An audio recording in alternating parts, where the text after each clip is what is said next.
Olá, amigas e amigos, sejam bem-vindos a mais uma edição do programa Controle Externo, que fala sobre os assuntos relacionados ao Tribunal de Contas do Estado de São Paulo. Esse programa você acompanha, estamos chegando, inclusive, próximo das 100 edições desde 2022. Você acompanha na tela da TV Alesp e também nos canais do Tribunal de Contas do Estado de São Paulo, nas redes sociais, em nosso canal no YouTube, na Podosfera Mundial, em vários dos agregadores e também pela rede TCESP, em mais de 100 TVs câmaras coligadas à nossa rede e também a Associação dos Canais Comunitários do Estado de São Paulo, levando esse conteúdo para mais de 70 cidades. Então, é sempre um prazer poder dar as boas-vindas e estar aqui trazendo assuntos relevantes. Hoje, o nosso programa está em um ambiente diferente. Nós estamos gravando o controle externo durante o 30º CAPEFIS. Eu explico para você, é o ciclo anual de aperfeiçoamento dos servidores do Tribunal de Contas do Estado de São Paulo, tanto da área de fiscalização,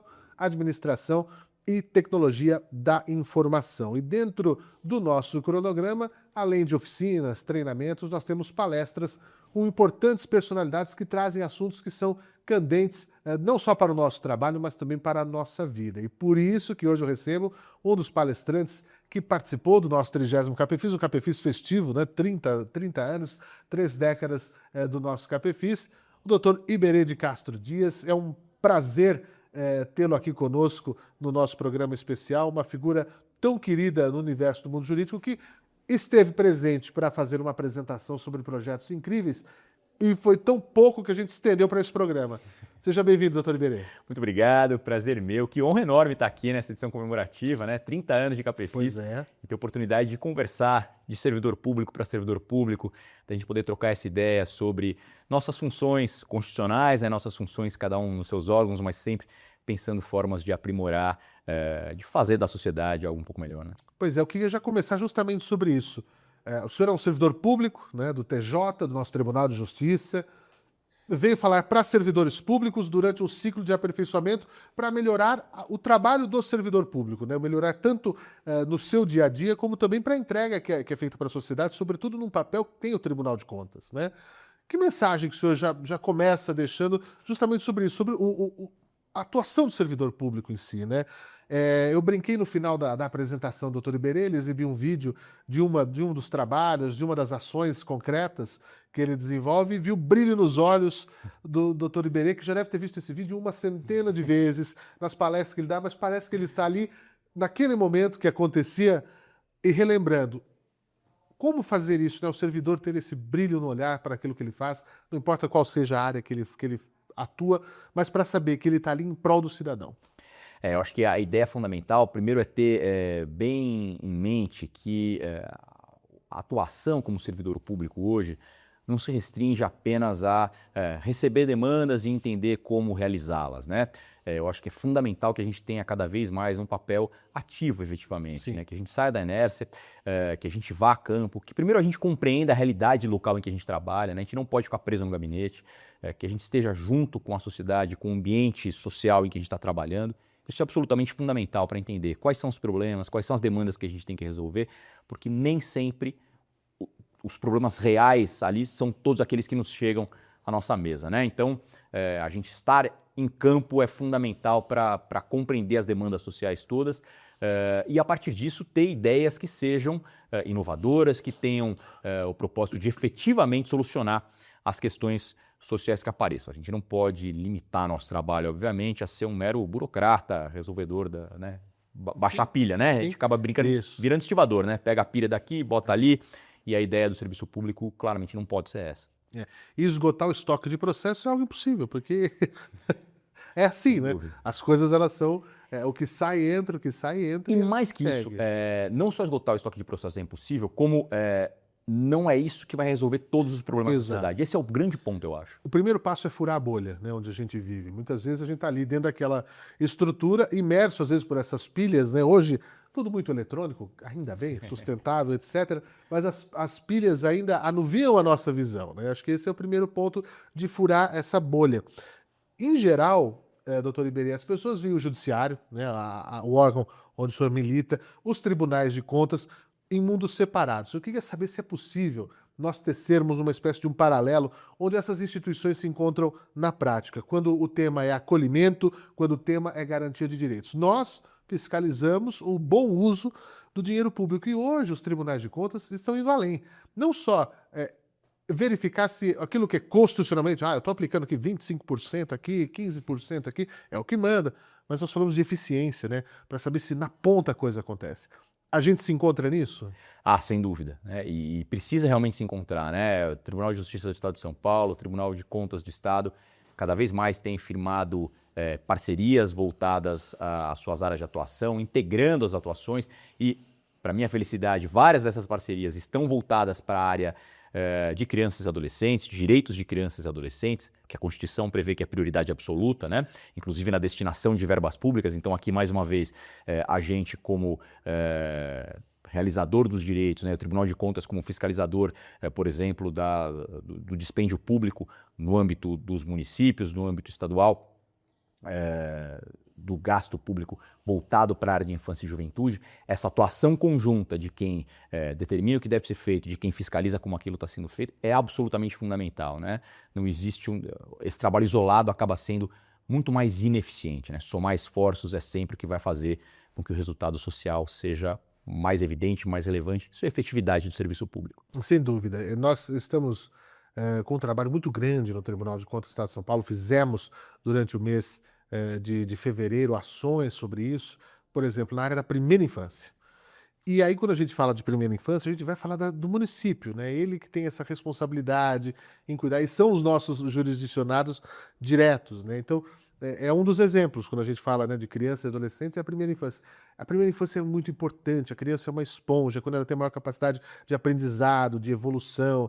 O senhor até falou, né, quem aqui tem filho que tem um instrumento como hobby, faz teatro, artes cênicas, isso evolui, isso muda, você vê em casa. Então, dar oportunidades na primeira infância, esse é um dos nossos focos aqui. Como que nós estamos fazendo isso? Que aí eu também gostaria de saber essa visão do senhor. O tribunal tem um nome muito pesado. Tribunal é um nome pesado. Quem vai para o tribunal é porque algo deu errado, está devendo alguma coisa e não vai se dar bem e tal. Mas, mais do que essa questão punitiva, nós estamos atuando na questão pedagógica. E acredito que isso também passa pelo Tribunal de Justiça e, sobretudo, nessa área da criança e do adolescente. É importante não só nós penalizarmos como deve ser, que é o que está realmente na lei e ponto, mas também ensinar a não errar, né? Ensinar a fazer o correto também frutifica. Sem dúvida nenhuma, e esse é o papel mais relevante que existe, né? Do contrário, a gente passa... Se a gente não fizer esse trabalho de prevenção e de ensinar e tal, a gente vai passar o tempo inteiro enxugando gelo com manta térmica, né? Aquela ideia de nunca vai dar certo. Se a gente for esperar dar o problema para depois conseguir pensar formas jurídicas de resolvê-lo, a gente vai estar sempre correndo atrás do próprio rabo. Aquela ideia de que, né, não consegue avançar. A possibilidade de nós antevermos os problemas que estão surgindo, né, e de utilizarmos o peso e a estrutura dos tribunais, tanto de contas do Estado quanto do Tribunal de Justiça, e aqui eu digo do peso do lado positivo, porque realmente tem essa carga muito negativa, né? O tribunal, raramente quem vai no tribunal vai para o tribunal porque está tudo bem, né? Então a gente só recebe problema, né? A gente nunca pensa, às vezes, como promoção de justiça, mas sim banco dos réus. Exatamente. A área penal, a área punitiva, o dedo apontando, né? E claramente os tribunais não são apenas isso. Aliás, essa é uma parcela pequena da atuação dos tribunais. Quanto maior for o trabalho preventivo que a gente conseguir fazer, melhor a sociedade vai estar, menos processos vão chegar para serem resolvidos e mais as pessoas da sociedade vão ter a possibilidade de tocarem suas vidas de forma mais felizes, mais tranquilas, né, com seus direitos assegurados. Quando a gente fala de direitos de crianças e adolescentes e de primeira infância, com mais razão, né? Porque se direitos de crianças e adolescentes são prioridade absoluta pela Constituição, quando a gente fala de primeira infância, a gente fala da prioridade da prioridade. A lei expressamente prevê isso, por isso que essa parceria do Tribunal de Contas do Estado com o Tribunal de Justiça, voltada para a área de primeira infância, é tão relevante. Pois é, foi uma parceria que surgiu no final do ano. Se você não conhece, sugiro que visite um site específico para que as prefeituras possam colocar as suas boas práticas. Nós estamos em busca de boas histórias para contar também. E com isso, né, doutora, eu falo que a gente contamina. A boa notícia contamina os outros ambientes e fala, pô, Eu não posso ficar para trás, né? Eu também preciso me ajustar e procurar estar dentro dessa mesma página. Nós temos que estar totalmente alinhados. Uma Mas epidemia do bem, né? epidemia do bem, isso é maravilhoso. Mas hoje, qual que seria o gargalo, quando a gente fala dessas boas práticas para transformar, né, o acolhimento em resultados reais? Hoje, onde que a gente está mais empacando nessa falta de tração?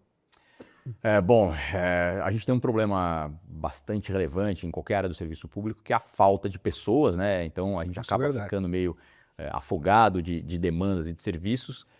Isso dificulta essa atuação um pouco mais ativa, né? E a gente precisa entender que a gente tem que arrumar um jeito de fazer isso. Eu acho que esse é um dos grandes gargalos, um dos grandes problemas, né? Quando a gente fala especificamente de direitos de crianças e adolescentes, eu acho que a gente tem um outro problema que é o fato de crianças e adolescentes não votarem, por exemplo, né? Então, raramente quem está na área, quem está, por exemplo, se candidatando a um cargo público, planeja, faz projetos voltados à área de crianças e adolescentes, né? Quando faz é algo na área da educação e na área da saúde só, e claramente esses não são os únicos direitos, pelo contrário, a Constituição reconhece uma série de outros direitos, a profissionalização, a convivência familiar e comunitária, a cultura que a gente mencionou aqui, o direito ao esporte que está previsto no ECA, que são direitos que acabam ficando um pouco relegados e quem executa, quem realiza a política pública precisa ter noção, precisa ter essa noção da prioridade, né? Isso está na lei, isso não é favor, isso é um dever de quem executa a política pública e acho que a gente precisa ampliar essa conscientização dos gestores públicos também. E onde que a gente encontra algumas falhas? É no planejamento, é na execução, é na hora de integrar a rede, porque a gente tem saúde, educação, assistência social, ou na hora de monitorar, que é uma coisa que nós no tribunal cobramos muito, né, que é o acompanhamento dos projetos. Quem que está ali como gestor daquele contrato, de ver se aquela OS está realmente fazendo como deve, né? Porque eu dei o exemplo de OS, porque o terceiro setor não para de crescer, é uma realidade. Está sempre aí na saúde, na educação, cuidando de um centro de educação infantil. Onde que a gente vê essas falhas? Ou tem em tudo, né? Ou ela é geral? Eu acho que de alguma forma todas essas áreas têm algumas falhas a serem corrigidas, umas mais, outras menos. Até né? porque se você já começa com falha no planejamento, todo o resto vai dar errado, até a execução. Exatamente. Esse eu acho que é o primeiro ponto, né? Quando eu falo que o gestor público precisa prestar atenção na necessidade e na prioridade absoluta de crianças e adolescentes, eu estou falando justamente disso, está inserido em qualquer planejamento. Né? A gente não deveria ter que fazer tanta força para que a primeira infância estivesse inserida no planejamento, né? e no orçamento público mesmo. Né?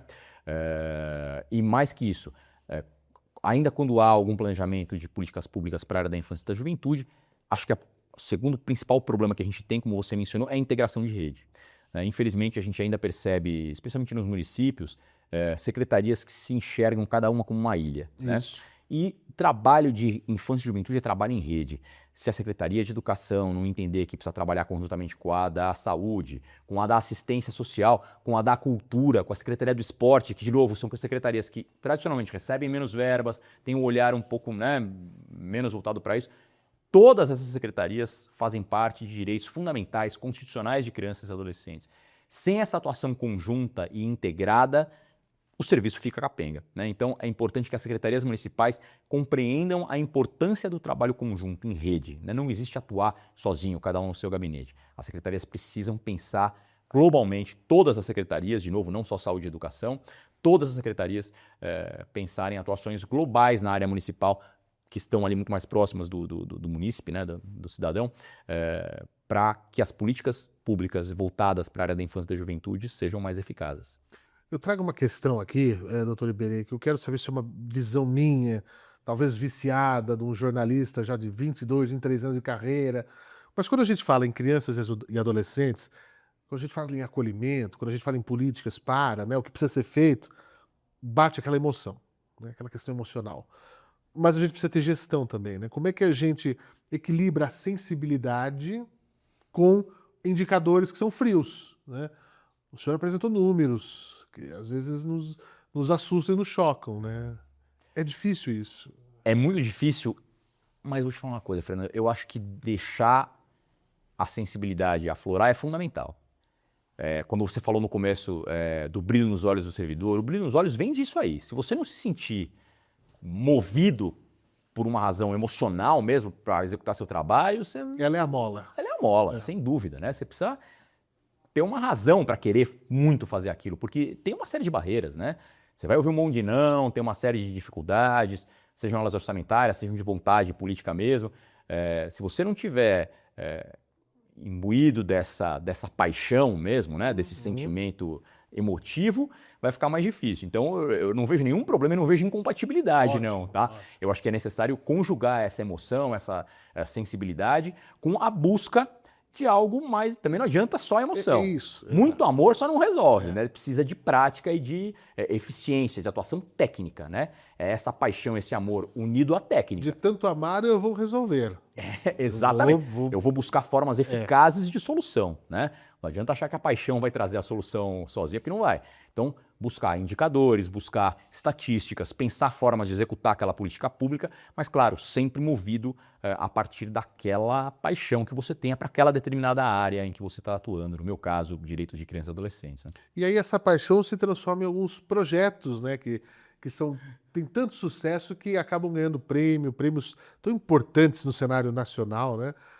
Eu queria que o senhor falasse um pouquinho desses projetos, dar uma passadinha por eles aí, que são espetaculares, né? Às vezes a gente fala assim, poxa, mas como que não pensamos nisso antes, né? E é tão necessário. Por favor, doutor. Pô, obrigado primeiro pelas palavras. O Tribunal de Justiça de São Paulo tem, dentre outros tantos projetos, mas hoje eu falei de 3 deles, né? Primeiro deles, o Adote um Boa Noite, um projeto que tem por finalidade dar maior visibilidade a crianças e adolescentes de casas de acolhimento, né? Quando a gente fala com o público leigo, raramente eles vão saber de que crianças a gente está falando, qual é o recorte social de que a gente trata quando fala de crianças e adolescentes, e a partir disso colocar para a sociedade, primeiro, que são sujeitos de direito, né? Que são pessoas que têm o direito de sonhar, que têm o direito de desejar, que têm também aqueles mesmos direitos que estão ali previstos na Constituição.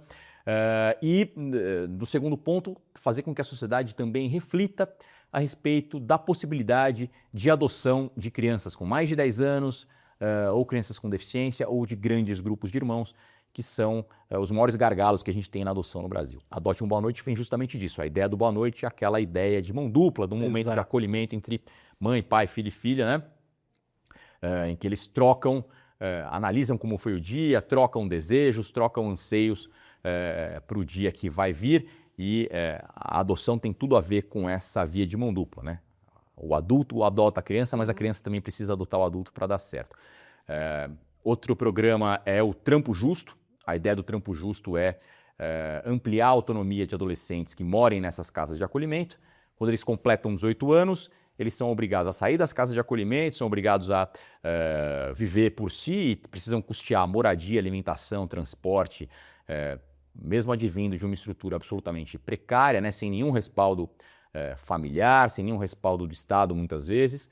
Adolescentes que acabaram tendo que normalmente crescer em casas de acolhimento porque não conseguiram ser adotados, e aos 18 anos passam a ter que se virar sozinhos. Então a ideia do Trampo Justo é aumentar a autonomia desses adolescentes, inserindo os adolescentes no mercado de trabalho, seja como jovens aprendizes, seja como seletistas a partir dos 16 anos, né? Jovens aprendizes desde os 14, seja ampliando o grau de escolaridade que eles tenham, né? Então a ideia é trazer empresas, trazer empregadores de qualquer forma, né? Sejam grandes empresas, sejam pequenas empresas, para que esses adolescentes que moram em casas de acolhimento tenham a oportunidade real de ingressar no mercado de trabalho de forma protegida, de forma estruturada, para que aos 18 anos eles tenham condições mínimas de tocar a vida por si. Iniciar sozinhos, né? Iniciar sozinhos. A vida adulta. E o outro, o último programa que eu tratei hoje é o Apadrinhar-te. A ideia do Apadrinhar-te é dar concretude ao direito à cultura. De novo, um direito previsto na Constituição, que é tão relegado, né? A gente não pensa em cultura no Brasil como um direito. Cultura é um luxo no Brasil, infelizmente, e a gente precisa acabar com essa ideia. A gente precisa mostrar que cultura é um direito, que precisa de acesso amplo a todas as crianças e adolescentes, e mais que isso, cultura não é um direito porque quando estava fazendo a Constituinte, Ulisses Guimarães sorteou lá na bolinha e veio cultura. Cultura é um direito porque existe uma razão técnica para isso. Cultura é um direito porque a ciência já mostrou que a criança que está inserida em ambientes culturais desde cedo é uma criança que vai desenvolver habilidades socioemocionais, psicomotoras, muito mais bem desenvolvidas do que a criança que não se envolve no ambiente artístico. Então, na verdade, o direito à cultura tem a ver com uma formação humana completa. Ela não é um direito por um capricho do legislador. Ela tem uma razão técnica para ser um direito. Se a gente não faz com que o direito à cultura seja concretizado para crianças e adolescentes, a gente faz com que essas crianças tenham uma formação incompleta e é a sociedade quem acaba padecendo com isso. Doutor Iberê, há uma visão completamente equivocada e acho que está diminuindo com o passar do tempo, de que tudo que é ligado à cultura, esporte, e aí a gente sempre atrelava o nome lazer, o lazer como uma cultura, esporte e lazer para ocupar um tempo livre. Se eu estou ali ocioso, eu vou jogar uma bola, eu vou fazer um curso de violão. Pelo contrário, ela é uma ocupação fundamental, não é para distração meramente, né? A gente, poxa, ele tem ali um tempo livre, eu vou botar ele numa natação, meu filho. Não, aquilo ali tem um porquê, né? E muda disciplina, muda uma série de outras questões. Essa visão está sendo, graças a Deus, esvanecida, sumindo. Acho que tá, mas acho que a gente precisa acelerar um pouco o caminhar dessa visão. Eu acho que ela vem melhorando muito. Não é para ocupar o tempo vazio, ocioso, Exato. É para formar mesmo, né? Exato. E mais que isso, quando a gente fala de formação de crianças e adolescentes, o tempo ocioso é necessário, tá? A criança precisa se entediar para se desenvolver. Então, porque a gente vê muito isso, né? A criança hoje tem sua agenda, é a agenda de executivo. Exato. Você pega uma criança de 6 anos, ela tem agenda executiva. Ela tem natação, balé, inglês, vai para aula. Não é disso que a gente está falando. A criança precisa ter um tempo ocioso para fazer sua criatividade aflorar, para desenvolver sua capacidade de soluções, né? A criança precisa de tempo ocioso para se desenvolver adequadamente.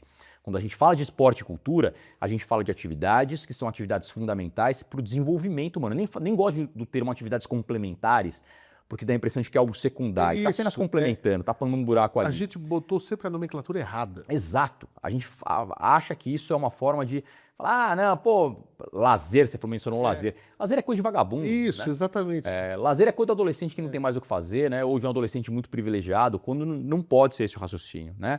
A gente tem que entender que os momentos de lazer, que os momentos de prática esportiva, que os momentos de prática cultural são 3 momentos fundamentais para o desenvolvimento daquela pessoa, o desenvolvimento humano daquela pessoa, e que o tempo ocioso também é fundamental. É importante que crianças e adolescentes tenham lá seu momento de ócio, de tédio, que eles não tenham nada para fazer, que eles tenham que criar e buscar soluções também como forma de desenvolvimento. Para isso, a psicologia e a pedagogia já são muito claras, com várias pesquisas científicas apontando no mesmo sentido. Pois é. Falando do emprego, doutor, tem esse medo, vou chegando perto da minha maioridade, vou ser desligado, né, desse sistema de acolhida toda. O que muda na vida do adolescente quando essa ponte real com trabalho e renda acontece, com a possibilidade de ampliar os seus estudos, né? De um caminho para que... Porque eu imagino que deve dar um desespero. Só que, ao mesmo tempo, imagina você poder oferecer, falar assim, não, é por aqui, ó, você tem um caminho. Você não tem um precipício, você tem uma ponte para... Fica tranquilo, você vai ter segurança para seguir sua vida. Sem dúvida. Bom, vamos imaginar a situação, né? A gente está falando de um adolescente que não teve nenhuma estrutura familiar, que nunca teve nenhum respaldo mais robusto, por isso ele ficou numa casa de acolhimento, né? E que aos 18 anos passam a ter que se virar sozinhos. Basta alguém que seja de classe média, média alta ou alta, pensa seus filhos que tenham 16, 17 anos, pensa que daqui a um ano, se eles tivessem que morar sozinhos, trabalhar, conseguir toda a sua renda, sem nenhum respaldo, eles estão proibidos de falar com a família, vamos dizer, né? Como é que seria isso para um adolescente de classe mais privilegiada, né? Agora, que se dirá para um adolescente que nunca nenhuma estrutura recebeu, né? É mais grave ainda, mais difícil ainda. Olha como o cenário é profundo, é desafiador, difícil, né? E é a partir disso que surge a necessidade de a gente tentar sensibilizar esse adolescente da casa de acolhimento da importância de ele se engajar num trabalho formal. E eu faço questão de dizer o trabalho formal, porque, por exemplo, alguns desses adolescentes trabalham no tráfico de drogas, por exemplo. E essa é uma realidade, não adianta a gente fechar os olhos. Claro que não. Tá? E é uma realidade que é bastante atraente, é o canto da sereia. Eles ganham muito bem, eles recebem reconhecimento, que é uma coisa que eles nunca tiveram, né? Eles passam a ser o cara da quebrada deles. É o bambambam. É o bambambam, coisa que eles nunca foram. Eles sempre sofreram todo tipo de preconceito, sempre foram olhados de cima para baixo, nunca foram ninguém. Aí eles têm a possibilidade de receberem, no momento da adolescência, que é quando tudo que você quer é pertencer, né? Quando tudo que você quer é ser reconhecido, você quer estar num grupo, vem alguém, te acolhe e fala, vem cá, vem aqui comigo. O tráfico de drogas muitas vezes faz isso. Aquele tênis bacana, você vai poder comprar. Claro. A moto. Claro. O negócio. A ideia, algo que nunca foi dado a ele, né? Isso. Ele nunca teve a possibilidade de sonhar com aquilo, o tráfico de drogas dá. Então a gente também precisa ter muito claro que essa é uma realidade e a gente tem que saber como lidar com isso, não adianta fechar os olhos. Por isso que o nome do programa é Trampo Justo, né? A ideia é que você tenha um trabalho que seja formal e tal. Se você perguntar para o adolescente do tráfico se ele trabalha, ele vai falar que sim. Então, a ideia é a gente demonstrar para esse adolescente que se ele trabalhar de modo protegido, de modo engajado, ainda contando com o respaldo do sistema de acolhimento, enquanto ele o tem, né, antes de fazer 18 anos, ele vai chegar aos 18 anos de forma muito mais estruturada, com possibilidades muito mais reais de conseguir tocar, levar a vida por si, né? E ainda assim, claro, vai ser uma vida difícil, tá? Não tenhamos ilusão. Vai ser uma vida difícil, vai ser uma vida sacrificante, mas vai ser uma vida muito menos sofrida do que se ele não tiver esse respaldo e o desenvolvimento adequado da autonomia. Oportunidade é tudo, né? Você ter chances na vida para poder dar um start, eu acho que é fundamental. O senhor mencionou até que, né, e isso aí não, são números, né, como fala aquela parte fria. Estatisticamente, os adolescentes, conforme eles vão crescendo, têm menos chances de adoção. Quais que são os mitos mais comuns? A gente ouve uma coisa que eu acho horrorosa também, que eu já vem com história. Esse aí, ó, aquela ali já vem com história. Como é que a gente muda essa chave? Falando para as pessoas que às vezes aqui... eu tive uma vez, há muitos anos, uma entrevista com o Juca Chaves para falar sobre adoção, de um grupo de adoção que tinha na minha cidade natal, lá em Araraquara, com a vara da criança, que era o GRUDA, que era o grupo... Eu não vou lembrar qual era a sigla, mas era o grupo para facilitar a adoção. Um trabalho muito bonito. O Juca Chaves veio fazer uma palestra de sensibilização por conta das filhas dele, Maria Clara, Maria Morena. E aquilo foi tão bacana porque ele não romantizou. Porque às vezes a gente romantiza, a gente deixa uma coisa pessimista. E às vezes quem está nos assistindo já passou por essa ideia, né, da adoção. Ou que às vezes, isso aqui vai demorar anos, isso aqui eu não tenho perfil. Como é que você sabe se você tem um perfil ou não tem? Você foi buscar ajuda especializada? Como é que a gente, até às vezes para uma adoção um pouco mais tardia, como é que a gente faz esse movimento, doutor? Bom, primeiro de tudo, o primeiro passo, eu acho que é como eu falei no início, né, a gente colocar para a sociedade que isso é uma possibilidade. Porque quando a gente fala de adoção, o ideário, o imaginário popular é da adoção de uma criancinha. Isso, né? um bebezinho. Se você conversar com o leigo e falar da adoção, na cabeça dele vai vir uma criança de colo sendo carregada pelo adotante. Né? Quando, na verdade, a adoção é uma possibilidade, de adolescente, é uma possibilidade muito real. Assim como, né, de qualquer idade. Então, a sociedade poder refletir sobre a adoção de um adolescente é o primeiro passo para que as pessoas eventualmente cheguem à conclusão de que, no fundo é isso que vai acabar atendendo ao seu desejo, ao seu sonho de ser mãe ou de ser pai. Porque se a pessoa nem reflete sobre aquilo, ela não tem a oportunidade de chegar a essa conclusão, né? E claro, durante a reflexão ela também pode chegar à conclusão de que não, ela quer adotar uma criancinha, quer ver a criança dar o primeiro passo, comer a primeira papinha sólida, falar a primeira palavra. Isso é absolutamente legítimo, não tem nada de imoral, pelo contrário. Cada um sabe do seu sonho de ser pai ou de ser mãe. Apenas a ideia é despertar essa possibilidade, o desejo de adotar um adolescente. Porque mais e mais, cada vez mais, há pessoas que chegam à vara da infância e dizem, olha, eu quero muito adotar, tenho o sonho de ser pai ou de ser mãe, mas a minha rotina não me permite, por exemplo, ter uma criança que seja muito dependente de mim. Uhum. Eu não tenho a possibilidade de cuidar de uma criança de 3, 4 anos, ou recém-nascida, ficar acordando de madrugada. Então, cada vez mais as pessoas vêm compreendendo que o sonho de maternidade e de paternidade pode ter várias formas. Inclusive a de adoção de um adolescente. E aí tem a história do mito que você falou, né? Fala, nossa, mas adotar um adolescente, ele já vem cheio de traumas. Cheio de traumas. Todos nós temos as nossas mochilas que carregamos de traumas e felicidades ao longo da vida, né? E claro, esses adolescentes que estão nas casas de acolhimento, com possibilidade de adoção, passaram por diversos traumas, sem dúvida nenhuma. Passaram por algumas questões que foram trabalhadas ao longo do tempo, mas isso não significa, primeiro, que esses traumas sejam impeditivos de qualquer formação de vínculo, porque tem isso, né? Um adolescente nunca vai me reconhecer como pai ou como mãe. Bobagem. Tem dezenas, centenas de histórias de adoções fantásticas, muito bem-sucedidas de adolescentes, com vínculos absolutamente sólidos e saudáveis. E tem também aquela ideia, mas eu conheço um amigo que adotou um adolescente e ele dá tanto trabalho. Ele é o único adolescente que dá trabalho. Quer dizer que os outros adolescentes que são filhos biológicos não trabalham nenhum. Assim, a gente precisa tomar muito cuidado para compreender o que tem embasamento científico e o que é um preconceito apenas. Claro. Né? O adolescente dá trabalho porque essa é uma das razões da adolescência. Você precisa romper sua casca. E outra, o adolescente não deu algum trabalho na adolescência talvez tenha uma questãozinha no futuro para lidar, porque aquele é muito que ele tem de romper, de buscar limites, de ser um pouco mais rebelde para sua própria formação, né? Então, claro, naturalmente a adoção de adolescentes tem desafios diferentes daqueles de adoção de uma criança recém-nascida, por exemplo, né? Que não são melhores ou piores, são apenas desafios diferentes. E aí é ideal que a gente desconstrua esses mitos, que dê, claro, a noção da realidade, né? Quais são as dificuldades, e há muitos desafios em qualquer adoção, claro. Né? Claro. A gente não pode edulcorar a adoção também, né? Existem dificuldades e desafios, mas, assim como existem, dentro desses desafios todos, milhares e milhares de histórias de adoção que vieram para, primeiro, atender ao desejo dos adultos de serem mães e serem pais pela via da adoção, segundo, atender ao direito dessas crianças e desses adolescentes, o direito constitucional à convivência familiar e comunitária. O nosso tempo é muito curto, doutor Iberê, mas eu queria que deixasse em linhas gerais. Então, quem tem esse desejo, quem quer conhecer um pouco mais, qual que é o caminho? Buscar a vara da infância e juventude da comarca ali da sua cidade?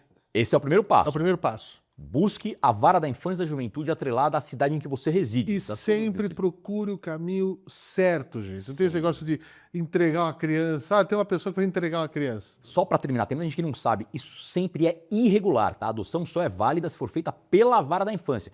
Se alguém chegar falando, eu conheço uma pessoa que vai ter um filho e quer entregar, isso é ilícito, eventualmente pode até configurar crime, lá na frente vai dar problema para todo mundo. Quer adotar? Siga pelo caminho legal, regular, busque a vara da infância e da juventude, vai receber todo o respaldo, todo o apoio ali para poder satisfazer seu sonho de ser mãe ou de ser pai. Que bacana, isso é muito bom e a gente espera que possamos imbuir desse espírito de dar oportunidades para essas crianças, para esses adolescentes que vivam uma vida plena. É isso que a gente pede, nada mais. Uma vez mais, Iberê, gostaria de agradecer a sua presença no nosso Cafefis e aqui no nosso programa para estender um pouco mais esse papo e ficar, né, registrado nas nossas redes para quem quiser saber mais sobre esses assuntos, né? Pode procurar também ali no TJ, deixar alguma informação final, alguma forma de contato, doutor Iberê, fique à vontade. Primeiro, parabéns pelo Cafefis, fiquei muito bem impressionado com o evento, que oportunidade sensacional, uma honra ter tido a chance de estar aqui. Para quem tem interesse, pode procurar o Adote um Boa Noite, o site do Adote um Boa Noite. Basta fazer uma pesquisa no Google ali, vai achar facinho. Também pode procurar o hot site da adoção no site do Tribunal de Justiça de São Paulo, também tem todo o caminho necessário ali. E pode entrar em contato com a Vara da Infância e da Juventude, como a gente mencionou, que sempre vai ter algum atendimento um pouco mais técnico e mais especializado. Sem dúvida, e correto, é o mais importante. Sem dúvida. Mais uma vez, muito obrigado, doutor Iberê, e a você que nos acompanhou até agora, também o meu sincero agradecimento pelo carinho da sua audiência e por nos acompanhar em mais um programa. Semana que vem estamos de volta. Tchau!